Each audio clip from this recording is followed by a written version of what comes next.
What's up, you guys? I am back at the Gardens playing 5-5-10, and last session I was down like 750 bucks. So hopefully we can turn it back around, start getting some wins, hit that like button, and let's see that intro. Yeah, I mean, the nice thing is that I just don't like till, you know. Alright, we got the flush. Okay, he's got a set of eights. We got him. Hold.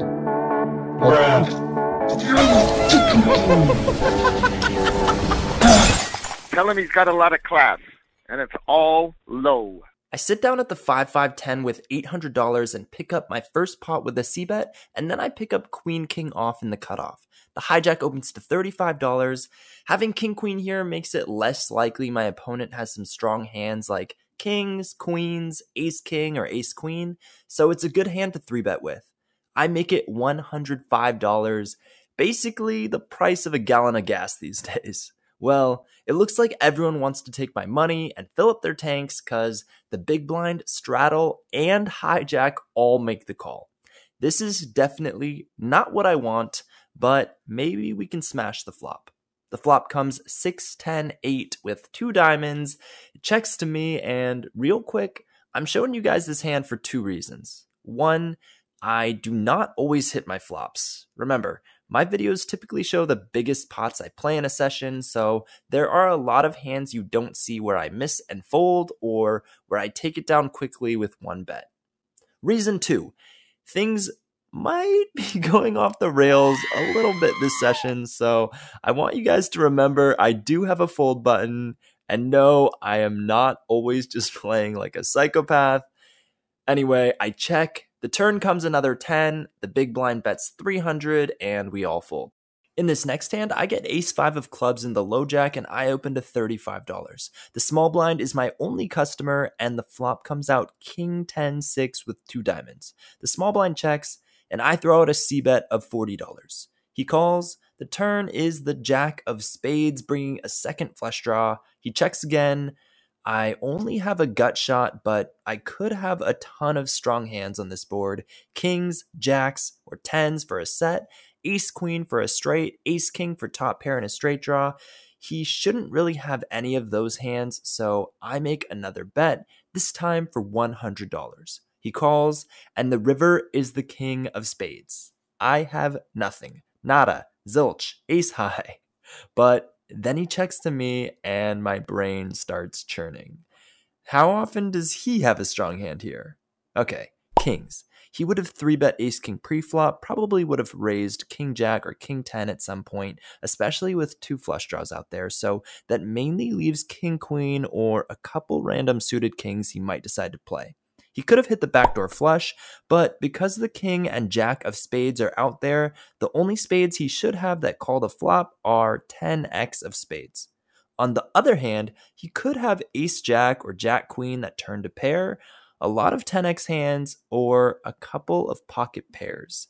These types of hands should be miserable on a third barrel. Let's go for it. I bet $240. He thinks, then makes the fold, and we take it down. The next hour, I was pretty card dead, getting chunked away by bomb pots and missed flops, but then I picked up ace-queen off in the small blind. The button opened to $35. I make a pretty standard 3-bet to $140, and both the straddle and button call. The flop comes 8-9-4 with 2 spades, so I have 2 overcards and the backdoor nut flush draw. I'm thinking what to do. The pot looks so juicy. Okay, but realistically, I'm out of position in a multi-way pot. This board isn't great for my 3-betting range. I shouldn't bet. Nah, I shouldn't bet. Do it! I can't just... Just do it! Don't let your dreams be dreams. Yesterday, you said tomorrow, so just do it! Okay, so I bet $205 trying to rep an overpair here. The straddle folds, but the button calls. Looking for an ace, queen, or spade on the turn. The turn comes the 3 of spades. Well, we made it this far. Now we have the nut flush draw. I guess this is it. I'm all in for $440. I really hope he folds here, But if he calls, I still have outs. He tanks for a solid 2 minutes, then eventually makes the call. The river is a brick, and my opponent turns over ace-9 off for the winner. So yeah, really shouldn't have c-bet that flop, but I end up adding on 700 more, and a little while later, I pick up pocket aces in the big blind. There's a straddle to $20, the small blind limps, and I raise to 80. Unfortunately, everyone folds, but we still take down a free 60 bucks. In a similar fashion after that, I get ace-queen off and take down a pot pre-flop with a simple 3-bet. Back to some actual poker, I pick up pocket sixes in the hijack. There's a $20 straddle on, so I open to $60, the button and $20 straddle call. The flop comes 3-3-6. That's right, we flop a boat. The straddle checks, and here's my first decision point. Do I bet? Because my opening raise was to $60, it's unlikely one of my opponents is holding a 3. I check for deception, the button checks, and the turn is a queen. Now the straddle bets $135, and I decide to just call here. I want the button to come in if he connected, and I want to give the straddle an opportunity to hit a hand or continue bluffing at me. Great news, the button calls and the river is an offsuit 5. Now the straddle bets $300. If anyone has a 3, it's probably this guy.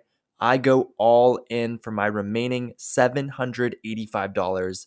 The button folds, but the straddle goes into the tank and makes the call. I show my hand, and he tables a hand I never expected.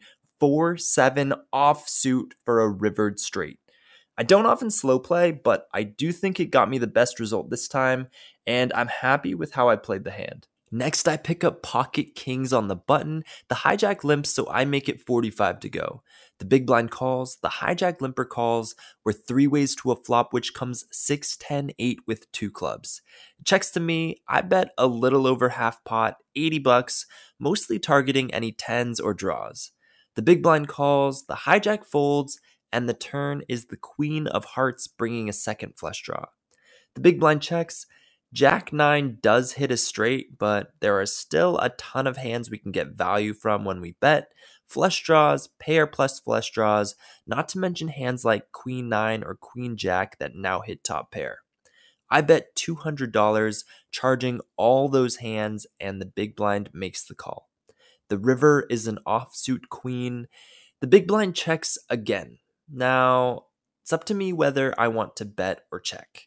If I bet, I'm getting called or raised by any straights or full houses he might have, though I don't think that's very often since I never got raised on previous streets. Any queen is calling, which now beats me. On this board, I don't think that many weaker hands are calling a bet, maybe a couple 10s. I think it might be a little too thin to bet, so I check. He shows pocket jacks, and we take it down.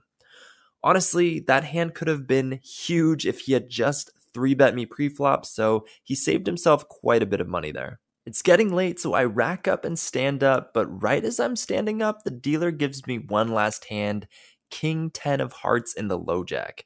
They say not to play from the rack, but all right, let's go. I open to $35. The hijack and cutoff call, then it folds to the straddle, who raises to $90. This is a super annoying raise. It's such a small 3-bet. I'm getting roped in here. I make the call. Let's hit a big hand.